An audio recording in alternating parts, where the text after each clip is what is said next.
नमस्कार and welcome back. Modi ji ने अपने पर फैलाने शुरू कर दिए और हमारी आंखों के सामने ये सब कुछ हो रहा है, लेकिन कई चीजें हमें दिखती नहीं है। पांच छह चीजें हैं जो रिसेंटली हमारी आंखों के सामने हुई। मैं उसको एक एक कर आपके सामने रखूंगा। लेकिन जो सबसे बड़ी डेवलपमेंट है वो हुई थी मई 2026 में। वॉशिंगटन ने बड़ा सेलिब्रेट किया कि जी गल्फ के अंदर वॉर हो रहा है, इनके हथियार बिकेंगे।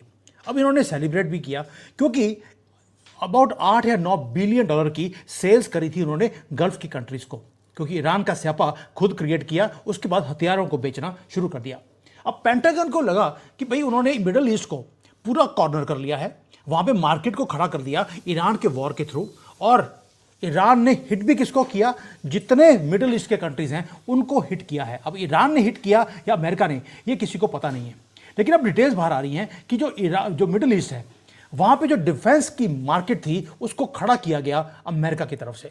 अब अमेरिका को लगा भी मार्केट हमने खड़ी कर ली, इनके पास चॉइस नहीं है, ऑलरेडी पेट्रो डॉलर में फंसे हुए हैं, ये हथियार मेरे से लेंगे। लेकिन मोदी जी पर फैलाए, खुद गए, जयशंकर जी को भेजा और दोवाल जी को भेजा, पैर फैलाते हुए वहां गए हनुमान की तरह, और वहां से पूरा पहाड़ उठा के वो ले आए। दोस्तों, हमने क्वाइटली हाईजैक किया है पूरा का पूरा मिडल ईस्ट का, जो दुबई है, अबू धाबी है, इनका जितना भी डिफेंस का सिस्टम है हम हाईजैक करके ले गए हैं अमेरिका के हाथों से। ये बाई एक्सीडेंट नहीं है, ये एक हॉस्टाइल टेकओवर है अमेरिका के नाक के नीचे से। अगर आज वो आपसे पंगे ले रहे हैं, आपकी मार्केट को गिरवाने की कोशिश कर रहे हैं, क्योंकि मोदी जी ने एक काम किया है, वो कहता है भाड़ में जाओ यार, मुझे जो करना अपने कंट्री के लिए मैं वही करूंगा। अब सारी चीज़ों को अंडरस्टैंड करने के लिए आपको कुछ चीज़ें रिवाइंड करनी पड़ती हैं, तभी मैं सिस्टमेटिकली देता हूं आपको कि किस तरह से क्या क्या हुआ, और अब जाकर जो रिजल्ट्स आपको दिखते हैं उसके पीछे बहुत बड़ी मेहनत भी है। अब जाइए फरवरी 2026, क्या हुआ? मिडिल ईस्ट के अंदर वॉर शुरू हो गया, और वॉर भी ऐसा था जहां पर सब जगह पर आगे बढ़ करके जहां पे मन किया वहां पर मिसाइल्स ने जाना शुरू कर दिया। नाउ एवरीबडी वॉज वॉचिंग कि अमेरिका ईरान की ठुकाई कैसे कर रहा है, ईरान मिडिल ईस्ट की ठुकाई कैसे कर रहा है। लेकिन जो ईरान है, अगर आप देखें, उसने अमेरिका को हिट नहीं किया, उसने फायर किया सब कुछ यूएई की तरफ। इसराइल को कम हिट किया है, और यूएई में, दुबई में, मैं दुबई में था उस वक्त जिस दिन वॉर शुरू हुआ है, उसी दिन रात मैं वहां पे पहुंचा हूं, और वहां पर जो उन्होंने मिसाइल फेंकी हैं, भाई मैं मज़ा नहीं बोल सकता, मज़ा आ गया, लेकिन वाट लगा दी उन्होंने दुबई की। डैमेज इतना ज़्यादा कैटास्ट्रॉफिक था कि दुबई, अबू धाबी, ये जितने कंट्रीज हैं ये सारे पैनिक में आ गए, क्योंकि उसका रीज़न है, इन्होंने एक एक चीज़ बेची थी पूरी दुनिया को कि हम सेफेस्ट कंट्री हैं पूरे दुनिया में, यहां पर कभी युद्ध होता ही नहीं है, यहां पर अगर आप पैसे रखेंगे तो पैसे आपके मल्टीप्लाई होंगे। जब वहां पर युद्ध शुरू हुआ दोस्तों, ओवरनाइट, आपको मालूम है कि अबू धाबी और दुबई का लॉस कितना हुआ है? ओवरनाइट 120 बिलियन डॉलर्स उनके उड़ गए, स्टॉक मार्केट उड़ गई, उनका टूरिज्म कोलैप्स हो गया, पूरे के पूरे होटल बंद हो गए, प्रॉपर्टी प्राइसेस क्रैश हो गए। आज वो 50% पे हैं। वैसे मैं वहाँ पे दुबई में जब गया था, अच्छा हो गया मैं वहाँ पे चला गया, मैं प्रॉपर्टी खरीदने ही गया था, लेकिन जब देखा कि वहाँ पे युद्ध शुरू हो गया है, मुझे मालूम था प्रॉपर्टी के प्राइसेस गिरेंगे 50%। अब मुझे पास ऑफर है उसी प्रॉपर्टी की कि वहाँ पे कम है प्राइसेस।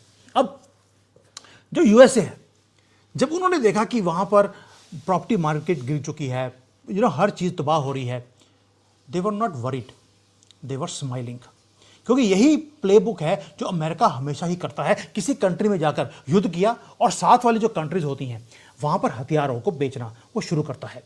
जैसे जैसे गल्फ ब्लीड होता गया, अमेरिका ने इंटरवीन नहीं किया, उन्होंने बोला इनका और नुकसान होने दीजिए, ताकि जो अमेरिकन डिफेंस सिस्टम है उसकी डिमांड बढ़ेगी। लेकिन उनके एक मिसकैलकुलेशन थी कंप्लीटली, क्योंकि यूएई ने रियलाइज कर लिया कि यार ये ईरान युद्ध नहीं कर रहा, ये तो अमेरिका जानबूझकर ये काम करवा रहा है हमारे डॉलर को खाने के लिए। अब दो ट्रैप थे यूएई के पास, एक तो उनकी कंट्री तबाह हो रही थी, उनका टूरिज्म, उनका बैंकिंग, उनका सब कुछ वो तबाह हो रहा है। दूसरी तरफ से कॉर्नर थे वो, दूसरी तरफ से एक और था, एक काम हो रहा है कि ईरान उनकी टुकाई कर रहा है, और दूसरी तरफ से यूएई को तंग करने के लिए सऊदी अरेबिया वो खड़ा हो गया। यूएई फाइट कर रहा था एक प्रॉक्सी वॉर सऊदी अरेबिया के साथ। आपको याद होगा कि जो सऊदी के ट्रूप्स हैं उन्होंने बॉम्ब किया था यूएई की जो पोजीशंस थी यमन के अंदर, वहां पर सऊदी अरेबिया ने यूएई के ऊपर उन्होंने अटैक किया। उसके बाद रियाद ने एक काम और किया जो जियोपॉलिटिकल मूव थी। क्या बोल दिया उन्होंने बोल दिया हम डिफेंस का एक पैक्ट करते हैं, एक एग्रीमेंट विद पाकिस्तान, कि अगर सऊदी अरेबिया के ऊपर किसी ने अटैक किया तो पाकिस्तान की जो मिलिट्री है वो सऊदी अरेबिया के बिहाफ पर वो लड़ाई करेगी। अगर यूएई ने रिटेलिएट किया सऊदी अरेबिया के खिलाफ या किसी भी सऊदी अरेबिया के चहेते कंट्रीज के ऊपर, तो पाकिस्तान यूएई के ऊपर अटैक कर देगा। इसलिए जो यूएई है उन्होंने पाकिस्तानियों को वीजे देने बंद कर दिए और जो भिखारी ऑलरेडी यूएई के अंदर थे उनको डिपोर्ट करके वापस भेज दिया। हजारों लोग वो वहां से वापस चले गए। अब भीख मांगने वाला आपको सऊदी यूएई के अंदर आपको कोई दिखेगा नहीं। अब यूएई को लगा कि मैं तो चारों तरफ से सराउंडेड हो गया। पाकिस्तान ने सराउंड कर दिया सऊदी अरेबिया की सपोर्ट कर सऊदी अरेबिया ऑलरेडी यूएई के पोजीशंस को हिट कर रहा है, ईरान इनको हिट कर रहा है, इनकी इकॉनमी डाउन जा रही है और इनके पास तो कुछ है नहीं अब अपने को बचाने के लिए। अब करें क्या? इनको चाहिए थी एक लाइफ लाइन। तभी बोल रहा हूं मोदी जी अपने पर फैलाते हैं जब, तो जो बंदा फंसा होता है हनुमान की तरह पूरा पहाड़ उठा के ले आते हैं। हमने पूरा यूएई अपने साथ उठा के ले आए। क्या किया? यूएई ने पहले एक काम किया, इजराइल से बात करी। अब इजराइल से यूएई डायरेक्टली बात कर नहीं सकता। अब आपको मालूम है बीच में कौन पड़ा होगा जिसने बात करवाई। यूएई ने बात करी इजराइल से। इजराइल का प्रधानमंत्री नेतन्याहू वो सीक्रेट विजिट करते हैं, जो मैंने ऑलरेडी वीडियो बनाया था जब ये विजिट हुई थी। Nobody covered this. मैंने आपको बताया था कि नेतन्याहू यूएई गए हैं और वहां पर जाकर इन्होंने अपना आयरन डोम को यूएई को बेचा अंडर इब्राहिम अकॉर्ड्स। तो अब सिक्योरिटी तो मिल गई, डिफेंसिव शील्ड मिल गया, लेकिन वो इनफ नहीं था। उन्हें एक और चाहिए था, एक ऑफेंसिव कैपेबिलिटी। चॉइस दो थी, या यूएसए से हथियार खरीदो या किसी और से। अब वो किसी और में भारत आता है, उन्होंने भारत की तरफ देखना शुरू कर दिया। आपको याद होगा जनवरी 20 शेख अल नयान वो भारत में आते हैं। कितने दिनों के लिए? 3 इंटेंस घंटे की मीटिंग प्रधानमंत्री मोदी के साथ। मैसेज न्यू दिल्ली से एब्सोल्यूट था कि हम आपके साथ खड़े हैं अच्छे टाइम पर और बुरे टाइम पर भी। और वहां पर $200 बिलियन की ट्रेड डील साइन कर यूएई एंड भारत, और साथ में बोल दिया आपको अगर हथियार चाहिए वो भी हम आपको देने को तैयार हैं। एंड यूएई ने क्या किया? उन्होंने बोला कुछ हथियार हम अमेरिका से लेंगे और कुछ आपसे लेंगे। ये तो हो गया जो हमने वहां पे किया था। अब यूएई आपसे हथियार ले क्यों रहा है? वहां पे मोदी जी ने 3 घंटे में क्या किया? हमने कुछ वीडियोस और कुछ फोटोज दिखाई यूएई के जो लोग आए थे यहां पर, पूरी टीम को। हमने ऑपरेशन सिंदूर की फाइल खोल दी। आपको याद होगा मैंने आपको एक बार बताया था कि एक रेड फाइल है जो मोदी जी के पास आई थी। वो रेड फाइल अजीत डोवाल ने दी थी मोदी जी को। वो खोली गई यूएई के प्रेसिडेंट के सामने। हमने क्या बोला? हमने बोल दिया कि भैया हमने एक ऑफेंसिव डेवास्टेटिंग स्ट्राइक करा था पाकिस्तान के ऊपर। हमने कुछ अपग्रेडेड ब्राह्मोस की मिसाइल्स को पाकिस्तान के ऊपर छोड़ दिया था। रिजल्ट्स ये थे कि पूरा मिलिट्री वर्ल्ड वो शॉक था कि यार इतनी स्पीड पे हमारी मिसाइल जाती है। जो super hyped Chinese defence system थे उनको पता ही नहीं लगा कि कब हमारी मिसाइल गई, और सब कुछ तबाह करने के बाद उनको भी तबाह कर दिया डिफेंस सिस्टम को। वो काम खत्म करके वो वापस चली गई। दोस्तों चाइनीज सिस्टम हमारी मिसाइल को ट्रैक ही नहीं कर पाया एंड वो गई वहां पर, चाइनीज सिस्टम को हग किया और उसको तबाह कर दिया। हमने बाईपास किया सारे रडार सिस्टम्स को और पाकिस्तान को कंप्लीटली पैरालाइज हमने करके छोड़ दिया। ये आपको पता है और ये मुझे आपको प्रूव करने की जरूरत नहीं है। शहबाज शरीफ ने पब्लिकली खुद एडमिट किया मई 30 को। क्या बोला? उसने बोला कि हमारी मिलिट्री के पास सिर्फ 30 सेकंड थे कि वो जो मिसाइल आ रही है उसको रोकने का, लेकिन हम रोक नहीं पाए। ये शहबाज शरीफ खुद बोल रहा है दुनिया के सामने। यानी कि मार्केटिंग हमारी ब्रह्मोस की उसने खुद करनी शुरू कर दी। अब जो दुश्मन है जब वो ब्रॉडकास्ट करे, वैसे बेवकूफ़ तो ही है, उन्होंने खुद ही ब्रॉडकास्ट करना शुरू कर दिया कि हमारी फायर पावर पूरे दुनिया में कितनी अव्वल नंबर की है। इसलिए अबू धाबी, दुबई, ये सारे जितने कंट्रीज हैं ये सब ने वॉच किया हमारी फाइल को जो हमने सामने रखी है विद वीडियोज एंड फोटोज। ये है हमारी कैपेबिलिटी दोस्तों। इसलिए जो इंडियन मिसाइल सिस्टम्स हैं, क्योंकि वो बाईपास कर सकती हैं चाइनीज शील्ड को, और चाइनीज शील्ड किसको बेची है? 2 कंट्रीज को, पाकिस्तान और ईरान। यही 2 कंट्रीज है मिडिल ईस्ट के अंदर जहां पर चाइना का एयर डिफेंस सिस्टम है। यूएई ने बोला कि भाई आप ऑलरेडी प्रूव कर चुके हैं कि इनकी जो चाइनीज जो माल है ये तो बेकार है, तो हमें आपका माल चाहिए, हमें अमेरिका का नहीं चाहिए, क्योंकि अमेरिका का जो है वो फेल हो गया चाइना के सामने दोस्तों। इसलिए यूएई ने भारत को हैंड होल्ड करने का फैसला बना लिया। अब एक और चीज़ था भारत के पास जो हमने ऑफर कर दिया। वो क्या था? वो था आकाश तीर। हमने तीर दे दिया उनको कि भैया ये भी हमारे पास है, ब्रह्मोस के साथ आपको आकाश तीर भी चाहिए। वो कैसे? आकाश तीर की कैपेबिलिटी क्या है? ये surface to air missile defence system है। अब ये टेक्निकल डिटेल्स में जाने की जरूरत नहीं है, मैं डिफेंस का एक्सपर्ट नहीं हूं और ना ही मैं क्लेम करता हूं, फाइनेंस का आदमी हूं, लेकिन जो डिटेल्स आती हैं वो आपके सामने। अब ये जो है टेरिफाइंगली मैक की स्पीड है, यानी कि साउंड की स्पीड से 2-3 गुना 5 गुना ज़्यादा स्पीड पे ये चलती है और ये डिस्ट्रॉय करती है। कोई भी ड्रोन आएगा अगर दूसरे दुश्मन कंट्री से 18 किलोमीटर दूर, हम उसको हिट कर सकते हैं। ऑपरेशन सिंदूर में वर्ल्ड को हमने दिखाया कि हमारे आकाश तीर का सिस्टम क्या है। हमने न्यूट्रलाइज किया हर ड्रोन को जो पाकिस्तान की तरफ से आया, और कोई भी मिसाइल अगर वहां से आई हमने उसे डिस्ट्रॉय किया। अब ग्लोबल मीडिया ने नोटिस भी किया इस चीज़ों को।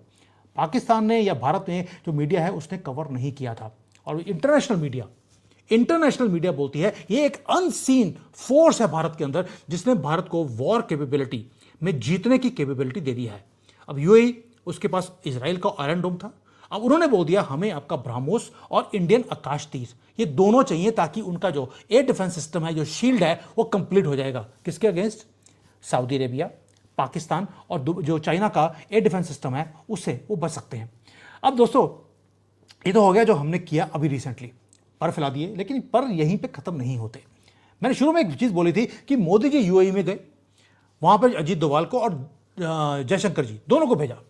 अप्रैल में आपको याद होगा कोई 27-28 तारीख को जो हमारे एनएसए अजीत डोभाल हैं वो जाते हैं यूएई के अंदर। क्या बोल के आते हैं? एक मैसेज देते हैं वहाँ के शेख को कि भाई आपने अपने सारा का सारा एयर डिफेंस सिस्टम वो अमेरिका के हाथों में दे दिया। अमेरिका का सिस्टम है $100 बिलियन का, हम आपको देंगे $10 बिलियन में। भाई आपकी मर्जी है, 90% डिस्काउंट है। आपको अपने जो प्रोडक्ट है तेल को भी, और दूसरा आपके जो हथियार खरीदने का जो सिस्टम है आपको डाइवर्सिफाई करने चाहिए अपने सप्लायर्स को, जैसे भारत ने किया है।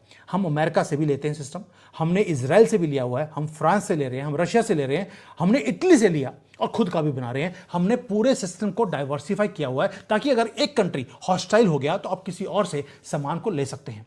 यूएई लिसेंट, क्योंकि अजीत डोभाल जब जाएं और काम ना करके आए ऐसा हो नहीं सकता।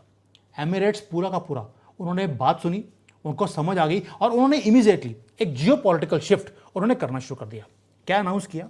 पहला काम यह किया कि हम ओपेक में से बाहर निकल रहे हैं। क्यों? क्योंकि ओपेक को सऊदी अरेबिया वो लीड करता है, वो आपको बताता है कि आप कितना तेल निकाल कर मार्केट में बेच सकते हैं। नाउ यूएई बोलता है कि हमारे पास तेल है, हम बेचेंगे जितना हमारा मन करेगा, क्योंकि हमने बोल दिया आपका जो फुजारा पोर्ट है जो बाईपास करता है स्ट्रेट ऑफ हॉर्मुज, वहां से सारा तेल भारत अकेला खरीदने के लिए तैयार है, वो भी हमें बेचने के लिए तैयार है। इसलिए उन्होंने क्या किया, उन्होंने वहां पे एक पोर्ट बना दिया। पोर्ट भी भारत का है, तेल भरा हुआ है, वो हमारे लिए होल्ड कर रहे हैं। स्ट्रेटेजिक रिजर्व हमारे लिए 30 मिलियन बैरल हमारा यूएई में पड़ा है जो हम यूज कर रहे हैं। दोस्तों they want to sell directly to India, and दूसरा एक और, they want to buy directly from India BrahMos and Akash Teer. आप तेल खरीद रहे हैं और उसके बदले में पैसे नहीं दे रहे, उनको अपना सामान उनको बेचते जा रहे हैं। इस चीज को किसने कवर किया? एक न्यूज राइटर है राउटर्स, उन्होंने बोला ग्लोबली, उन्होंने चीजों को बताया कि भारत और यूएई कौन सा काम कर रहे हैं। ये ऐसे नहीं है कि आपके साथ पंगे ले रहा है अमेरिका, वो इसलिए ले रहा है उसको मालूम है कि आप उससे पंगा ले रहे हैं, उसकी मार्केट को उसके पैरों के नीचे से आप छीनते जा रहे हैं। और राउटर्स क्या बोल रहा है? राउटर्स बोल रहा है कि आपने, भारत ने, मोदी जी ने एक डील किया है जहां पर हम सुपरसोनिक ब्रह्मोस और आकाश तीर यूएई को डायरेक्टली बेच रहे हैं। यानी कि यूएसए ने इंजीनियर किया पूरे के पूरे मिडिल ईस्ट के अंदर वॉर को, पैनिक को क्रिएट किया। उन्होंने इंस्टेबिलिटी को पहले आने दिया ताकि ये लोग इनसिक्योर फील करें, और उसके बाद इनको डिफेंस के कॉन्ट्रैक्ट मिलेंगे अमेरिका को। पूरी स्टेज को क्रिएट किया गया। और मोदी जी क्या करते हैं? वहां जाते हैं स्टेज के ऊपर, जो ऑलरेडी अमेरिका ने बनाया हुआ था, वो स्टेज के ऊपर पहुंचने से पहले मोदी जी स्टेज पे आए और वहां पे जाकर सारा कुछ उठा के ले आए, तेल भी ले आए और अपना सामान भी बेच आए। दोस्तों ये है पैर, जो पर होते हैं उसको फैलाने का सिस्टम। लेकिन आपको लगता है कि सिर्फ इतने में पर फैलाया है? अब मैं कुछ चीज़ें आपको याद दिलाता हूँ बड़े ही 30-40 सेकंड्स में। ये हाफ स्टोरी है जो बताई आपको मैंने कि हमने पूरे हथियार बेचने शुरू कर दिए। अब इसको आप कनेक्ट कीजिए, रशिया का तेल आपको बंद किया, बोलना था बंद कर दीजिए, आपने नहीं किया, आप इंडियन रुपये में खरीद रहे हैं। कनाडा में आपने निज्जर को मारा, उन्होंने इन्वेस्टिगेशन को शुरू किया, गवर्नमेंट चेंज होती है, उन्होंने इन्वेस्टिगेशन को बंद कर दिया है। जो उनके पास प्रूफ हैं उन्होंने वो देने के लिए भी मना कर दिया कि इससे हमारे इंटरनेशनल रिलेशंस कहीं भारत से खराब ना हो जाए। आज एफटीए साइन करने के लिए वो पीछे लगे हैं। वहाँ पे सूखा था एक, उसको हमने गिला करके मार दिया। निज्जर था, कुत्ते की तरह मारा गया, वहां पर खालिस्तानी था। हमने ये काम हर एक कंट्री में जाकर किया है। अभी अभी यूएसए में भी जाकर अननोन गनमैन वो काम करके आए हैं। चाइना का नेबरहुड है, जितने कंट्रीज हैं सबको ब्रह्मोस बेची जा रही है। ईरान है, सऊदी अरेबिया, पाकिस्तान का नेबरहुड में यूएई है, वहां पर हम ब्रह्मोस और आकाशतीर बेचाए। डी डॉलराइजेशन का काम पूरी स्पीड पे भारत कर रहा है, इसीलिए आपसे पंगा लिया जा रहा है। यूएई से तेल खरीद रहे हैं रुपी में, बेच रहे हैं रुपी में। हर स्टेप एक डैगर है, एक छुरा है वेस्ट की मोनोपोली को तोड़ने का। क्या बोल रहे हैं हम लोग उसके मुंह पे वेस्ट के? आप पंगा ले रहे हो हमारे से, भाड़ में जाओ, हम करेंगे जो काम करना है, and we will fly high without your permission. दोस्तों, हमने ट्रांजिशन कर दिया है। मैंने पहले बोला था, आपको बताऊंगा कि हमने पर फैला दिए हैं, अब हमने उड़ने की कोशिश कर रहे हैं इस वक्त, और उड़ना शुरू भी कर दिया है। हम ट्रांजिशन कर रहे हैं। वर्ल्ड के बिगेस्ट इंपोर्टर ऑफ हथियार, उससे हम पहुंच गए हैं लीथल एक्सपोर्टर ऑफ हथियार, जहां पर अमेरिका के हथियार बेचने की बजाय लोग हमारे से हथियार खरीदने शुरू कर दिए। पहले हम फॉलोअर थे वेस्ट के, आज हम लीडर मेंटालिटी, लीडर बने नहीं है, लीडर मेंटालिटी हमारे अंदर आ गई है। वॉशिंगटन ने पूरी की पूरी मार्केट को उन्होंने क्रिएट किया यूएई के अंदर, और मोदी जी सब कुछ, वो कहा, मोदी जी ने कहा था हमारा क्या है, हम तो झोला उठाएंगे और चले जाएंगे। मोदी जी गए झोला लेकर और सब कुछ उठा के ले आए। झोले में लेके गए 2 चीज़ें, वो दे आए, और वहाँ से तेल झोले में भर कर वो वापस ले आए इंडियन रुपी में। Nobody in the West now knows कि इस जो मोमेंटम है मोदी जी ने क्रिएट कर दिया भारत के लिए, इसको रोका कैसे जाए। इसलिए बोल रहा हूँ आपको, वो परेशान है, और आप भारत में अभी भी बैठकर मोदी को गाली निकाल रहे हैं। एक और बता दूं आपको, मैं आज रात को भारत आ रहा हूँ, अभी अभी मैंने अपने टिकट्स को बुक किया है, अर्जेंटली मुझे आना पड़ रहा है, तो हम कमिंग टुनाइट, कल को भारत में बैठकर आपसे बात होगी। वही भारत जिसको मोदी जी ने फ्रेजाइल 5 से टॉप 5 पे लेकर खड़ा कर दिया। एंड आई वांट टू सी भारत पिछले 1 साल में चेंज कितना हुआ है। थैंक यू, जय हिंद, वंदे मातरम।